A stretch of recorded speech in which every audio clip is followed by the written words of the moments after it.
bem-vindos a mais um podcast online comigo, Karina Gertz. E agora, hoje, eu recebo aqui uma ilustre convidada, uma professora de balé. E não é só professora não, viu, gente? Ela faz muitas outras coisas que ela vai contar aqui pra gente. Eu vou receber, então, hoje a Bruna Zafonato. Seja bem-vinda, Bruna. Obrigada pelo convite. É um prazer estar aqui. Tudo bem? Tudo certo. Me conta, tu és bailarina desde 2000 e... Não, tu és bailarina há 15 anos já. Sim. E como é que começou isso? Conta um pouquinho pra gente. E o que te levou a ser professora também? Eu comecei por incentivo da minha mãe. Ela foi bailarina, foi professora. E aí, quando eu tinha... então já tem em casa uma super, né? Sim, uma super incentivadora, né? Exatamente. E aí, quando eu tinha 3 anos, ela me colocou no balé, dizendo que era até quando eu quisesse. Só que eu meio que me apaixonei, assim, e acabei ficando. E aí, então, fui atrás de conhecer modalidades e tudo mais. E aí, em 2021, 22, tá ficando velha, meu Deus. Imagina, se ela tá ficando velha, a pessoa vai ficar quieta. Eu não vou falar nada, deixa assim. Eu fui convidada para ser auxiliar numa turma. Eles precisavam 2022. de alguém. Isso. Eles precisavam de alguém para fazer uma monitoria. Isso. E a turma era grande, precisava ali de um segundo professor. E eu fui, assim, tipo, como um hobby. E aí, na primeira aula, eu disse, não, eu preciso fazer isso. Te apaixonou? Me apaixonei. Lidar com as crianças é muito legal. E incentivar como a minha mãe me incentivou. Sim. E que idade tem essas crianças que tu faz o trabalho hoje como professora e não mais como monitora? Eu tenho crianças a partir de 2 anos. E aí a gente vai até os 10, 12. Depende muito da faixa etária da turma. Em cada lugar que eu trabalho é uma proposta diferente. Então depende assim da faixa etária. Mas é mais ou menos isso, assim. E tu tens mais ou menos hoje em torno de quantas turmas? Deixa eu pensar. 3, 4, 5, 6. Acho que umas 7 turmas. Nossa, meu Deus, não tem tempo pra nada, né, Bruna? Eu intercalo entre dar aula, fazer aula, ir pra faculdade e trabalhar em projetos separados que também são relacionados à dança. Então, assim, meu tempo de lazer ele é mais curto, mas eu trabalho com o que eu amo, então...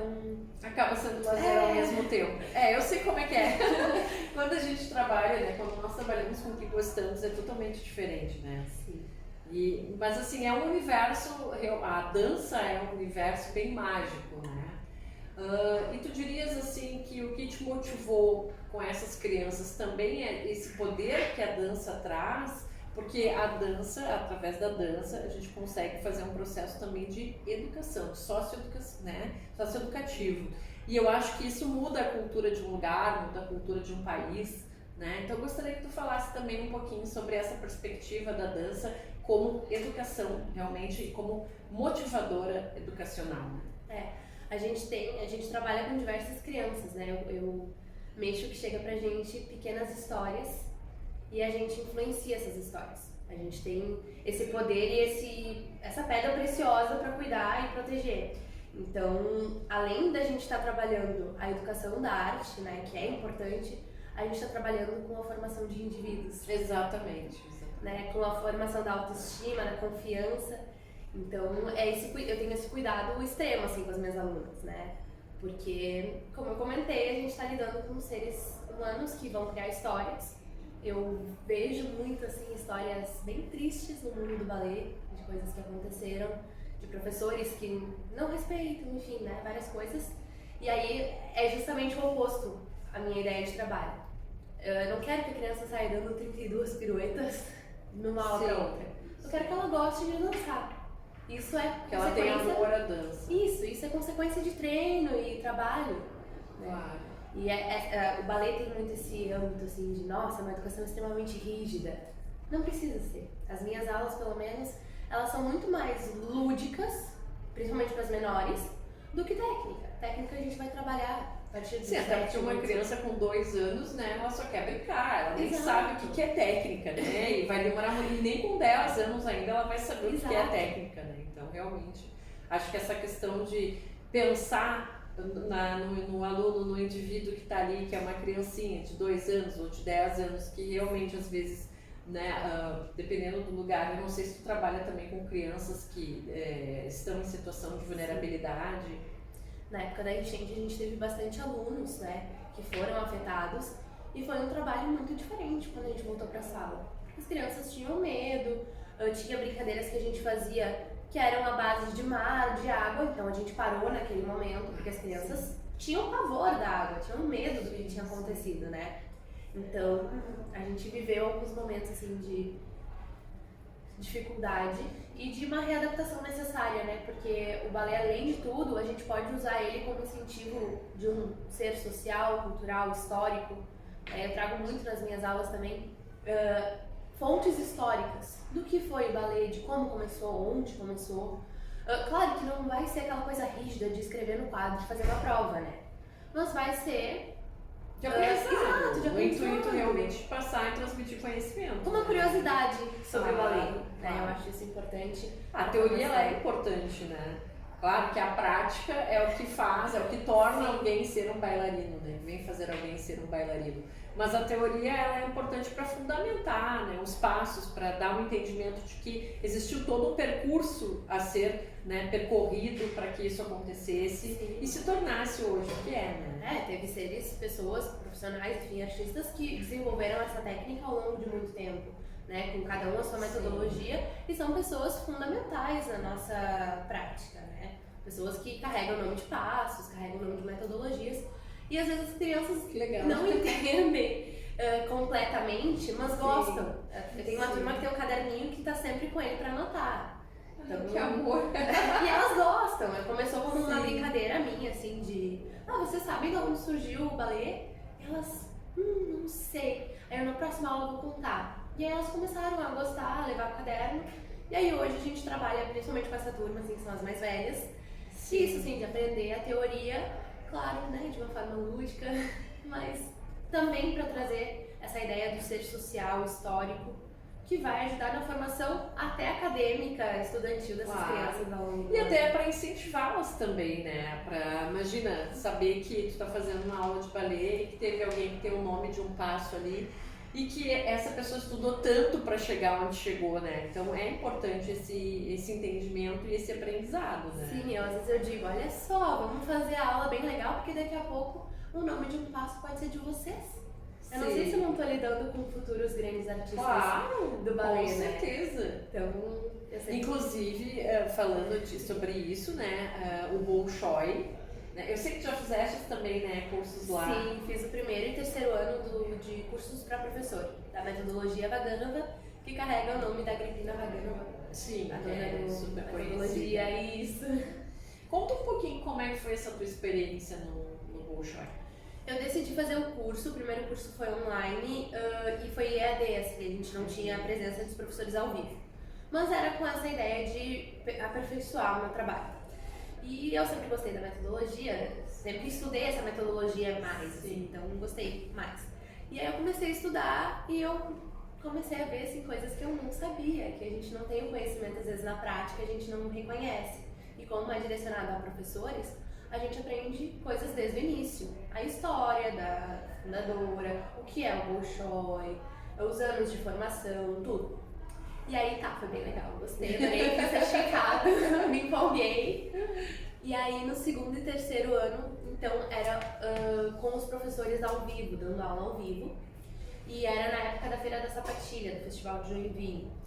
Que é um festival bem conhecido, né? Isso, é um dos maiores festivais de dança do Brasil. E com professores renomados, assim, professores incríveis.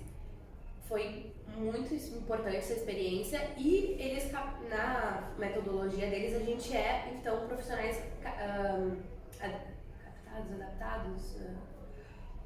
licenciados, para dar do primeiro ao terceiro ano em pontas do Bolshoi, né? Que até então eu tinha feito cursos para dar aula para crianças sem essa partida de ponta, que é uma outra metodologia, né? Então, a partir desse curso eu consegui ser apta a dar do primeiro ao terceiro ano de pontas, que é um trabalho à parte. E particularmente um dos meus favoritos. Ai, que bacana. E, por exemplo, assim, para quem que tem gente, vamos voltar um pouquinho, né? Tem gente que já passou da idade, entre aspas, de entrar né? Sempre dá tempo. É sobre isso que eu queria falar. Porque o balé, ele sempre teve uma coisa assim de que tu tem que iniciar cedo, tu tem que... E eu sei que tem que, realmente, né? Até para te ter uma formação. Mas tu acredita que é possível uma pessoa, por exemplo, sei lá, com 20 anos, 30 anos, 40 anos, enfim, né? Seja a idade que for, começar a fazer aula, não para ser vou ser um professor, talvez até sim, mas não para se apresentar, né? Enfim, acho que é melhor tu falar que eu. Não, eu acredito super nisso, assim. Minha mãe tem em torno dessa idade. Não vou contar a idade, mas tem essa idade. Senão ela vai ficar brava com a gente, não pode. Tô brincando. E ela dança até hoje, né? E eu vejo isso, assim, é um bem-estar físico e mental, né? Então, não tem problema começar com a idade que for. O importante é começar com garra, com vontade. E às vezes eu vejo algumas pessoas saindo porque, eu tô muito velha pra aprender toda a técnica. Às vezes não é só sobre técnica. É sobre vontade É mesmo. sobre viver aquele mundo que mesmo pros mais velhos é mágico, né? Se apresentar é tranquilo, é bom. Eu acho que dá vida pra gente. Então acho que não tem idade pra começar. O importante é começar e viver esse mundo. Que amor!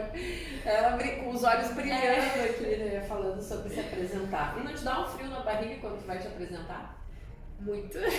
Ai, que bom, porque eu acho que para todo mundo que trabalha nessa área, né, seja da comunicação, enfim, que vai se apresentar em alguma coisa, em algum momento, o legal é ter esse frio na barriga, porque eu acho que isso é que dá a emoção daquele momento, né?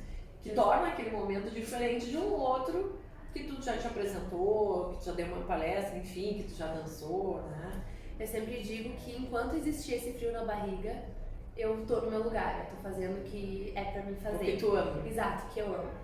Porque cada apresentação é única.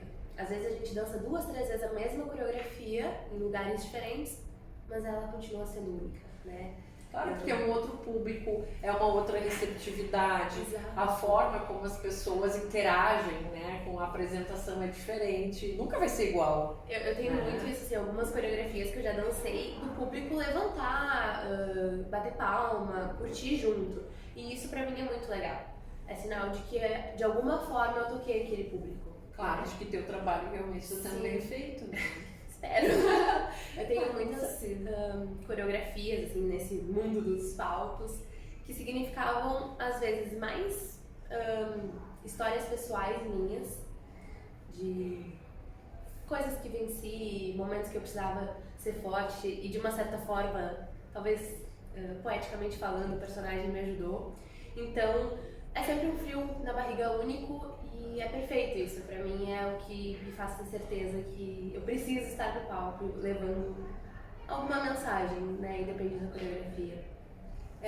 Dá pra notar o amor, né, que ela tem pelo que ela faz. E tu é bem nova, né, Bruna, ainda, já tá há 15 anos no balé, né, mas tu também és professora de jazz, né, também faz aula de tango, de bolero, de forró, está também na URGS, né, fazendo a licenciatura de dança. E como é hoje agora estar ingressando então como aluna, né, de uma licenciatura então de dança? Eu me emociono um pouco porque foi um sonho que foi meio que se construindo na minha vida. Quando eu comecei assim, a entender que eu precisava, que eu gostaria de fazer uma faculdade, eu fiquei um pouco em dúvida. Porque tem aquele estereótipo de que dança não importa, não é necessário, né? Muita gente me dizia, mas tem faculdade de dança. E aí minha mãe sempre me deu apoio, vai e faz. E eu ficava meio... Como é importante isso, né? Ter alguém que te apoie de verdade, de fato, né? A família, ela faz toda a diferença nesse momento, com certeza. né? Porque, claro, às vezes tu vai fazer independente da família te apoiar. Mas quando a família te apoia, sem dúvida, é muito mais rápido o caminho, né? Eu acho isso muito legal. E aí, eu fiz o meu terceirão ano passado. Eu sou terceirão do 24. E aí foi a hora da decisão, né? E aí eu tava... Isso. Aí eu tava em dúvida, não, ou vai ser dança ou vai ser teatro. Eu também gosto de trabalhar com um pouquinho assim do que eu conheço de teatro. E eu, não, dança, é isso que eu preciso fazer. E eu fui fazer os vestibular, o Enem e tal, mas eu achei que eu não ia, sinceramente, passar na federal. E aí, quando eu recebi assim, a notícia, eu tava saindo de uma aula de balé, e eu recebi a notícia, eu, meu Deus, morri chorando, né? Porque era um sonho de criança que foi se construindo. E aí eu parei e pensei, ainda bem que eu nunca desisti. Ai, coisa boa, é tão bom, né? A gente conseguir conquistar os nossos sonhos. E cada sonho, né, que a gente tem em cada momento da vida, ele é super importante. Cada idade a gente tem um sonho diferente, Sim. busca uma coisa diferente. E isso é o que nos motiva, é o que nos move a continuar vivendo a cada dia, a olhar a vida com outro olhar, que é o olhar da arte, da beleza, né? E tu estava falando antes a respeito de que existe faculdade de dança, né? Acho super importante a gente tocar nesse ponto, porque uma das coisas que ficaram mais evidentes durante a pandemia, foi justamente isso, a questão da importância da arte. Se até então as pessoas não tinham a dimensão sobre a importância da arte, durante a pandemia isso ficou muito mais do que evidente, né? Porque só trabalhar, não ter nada que te motivasse de forma diferente, uma sociedade não vive sem arte. Na pandemia, assim, eu era aluna só, então eu fazia as aulas online e era o que me tirava da cama, assim, era o que me fazia... Te motivava a acordar todo dia. Né? Teve alguns momentos, assim, meio complicados da pandemia, porque foram quase 2 anos, né, então foram momentos de altos e baixos. Para todos nós, né? Sim. E aí, eu me lembro, assim, que no finalzinho da pandemia, eu tava quase desistindo da dança. E a minha mãe, então, ela sentava do meu lado e assistia a minha aula. Tipo, eu tô aqui contigo. Eu sei que tu gosta, eu sei que é isso que tu quer pra vida, eu não vou deixar tu desistir agora. Sim. E foi o que me fez continuar. E pra mim, assim, o meu passatempo favorito na pandemia era assistir balés de repertório de grandes companhias, porque eles estavam disponibilizando gratuitamente bailarinos incríveis, como Marianela Nunes, por exemplo. E eu, esse vai ser meu hobby, vou estudar. Quais são as tuas grandes inspirações? Que nomes te inspiram no balé? Eu acho que Marianela Nunes, ela é incrível, assim, icônica.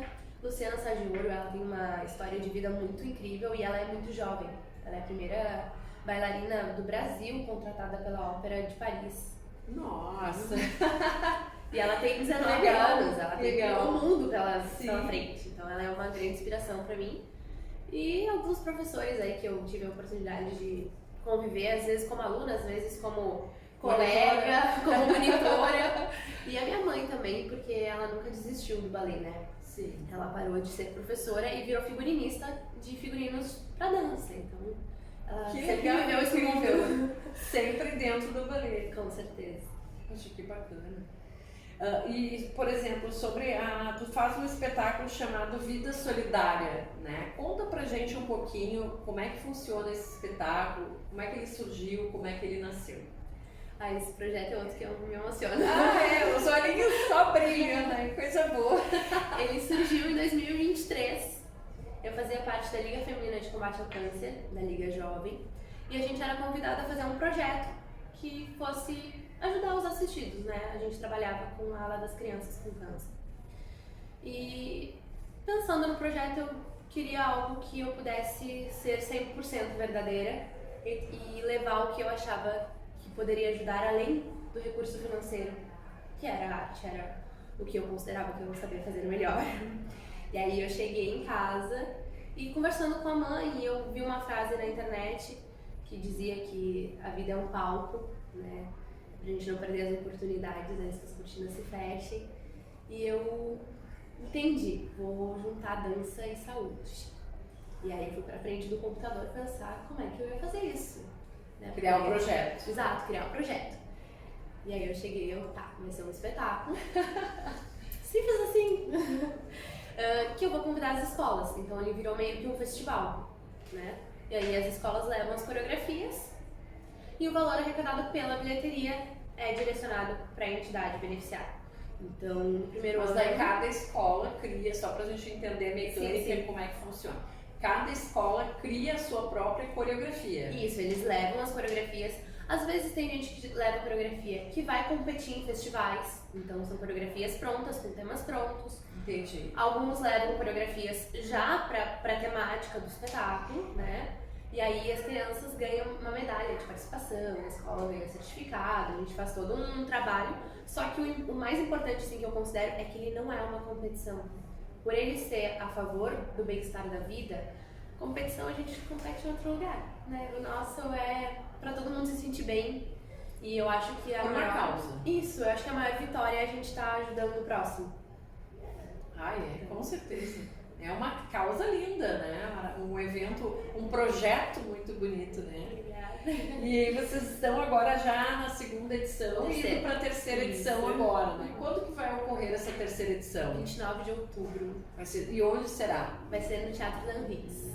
Ali na Ipiranga? Isso. Ah, então para quem não Sim. é de Porto Alegre, né? Então o Teatro Anvix fica aqui na Ipiranga, na Avenida Ipiranga, em Porto Alegre, no Rio Grande do Sul. Porque tem muita Sim. gente que vê o programa e não é daqui, né? Mas que daqui a pouco gostaria de participar. E, por exemplo, para quem não é daqui ou quem queira ou tenha intenção de participar, seja apoiando, seja como parceiro ou como patrocinador do teu evento, como é que pode fazer? Pode entrar direto nas minhas redes sociais.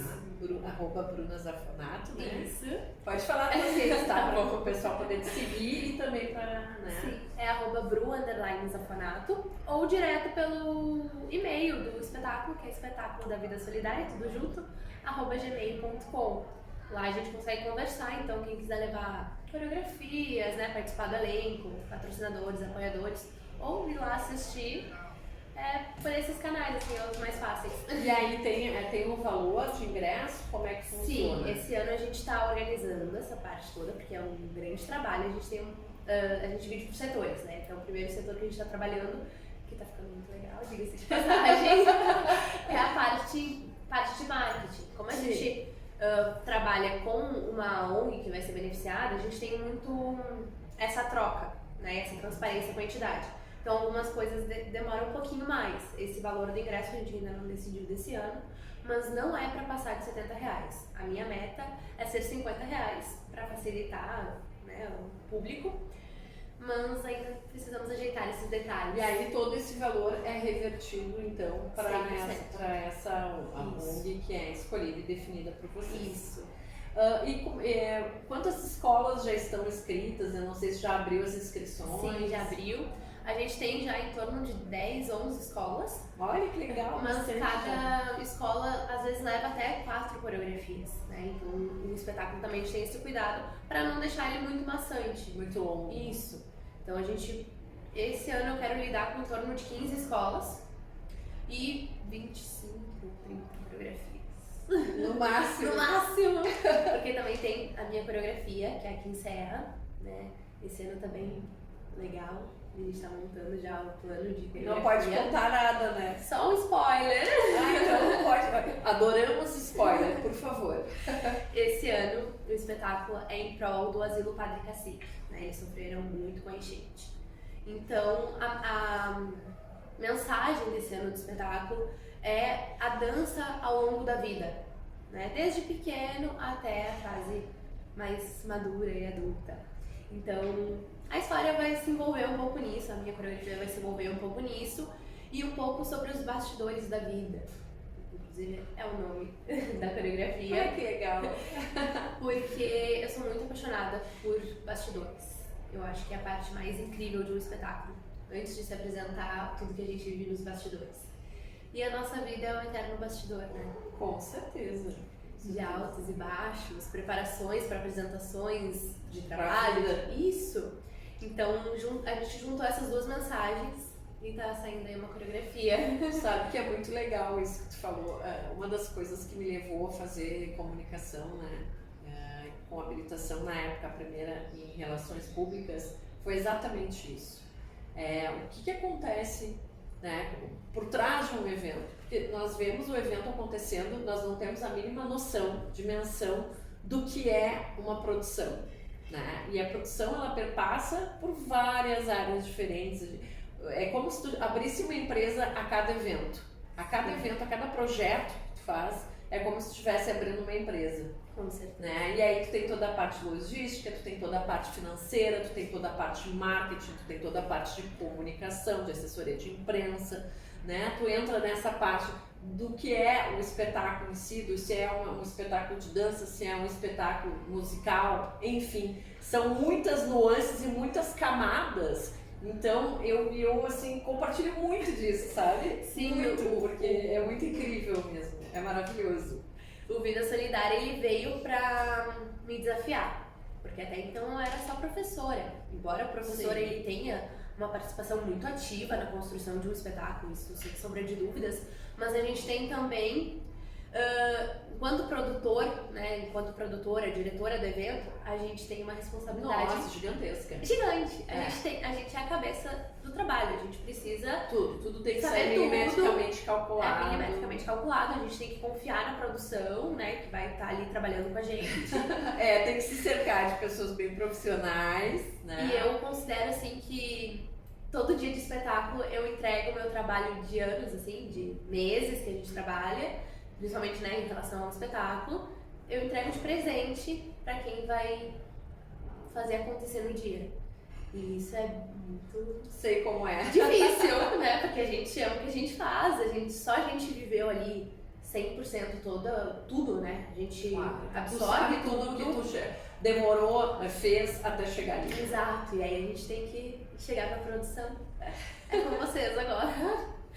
Mas é muito bom, assim, É um aprendizado, eterno aprendizado. Sim. Todo dia, eu sempre falo, eu dou curso de eventos também, né?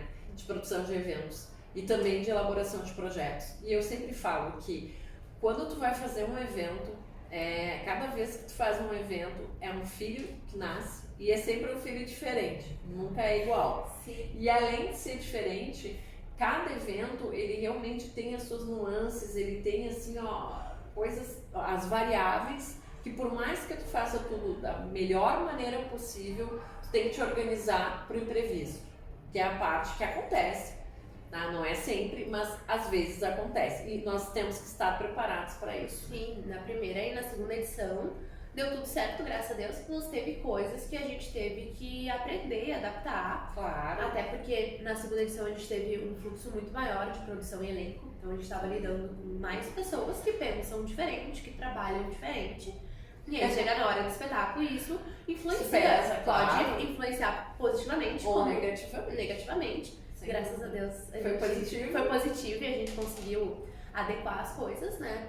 E essa terceira edição a gente sabe que vai ser diferente, né? A gente não tem como garantir 100% uma coisa perfeita. E eu acho que essa também é o papel da arte. É a magia também. É a magia, né? Claro.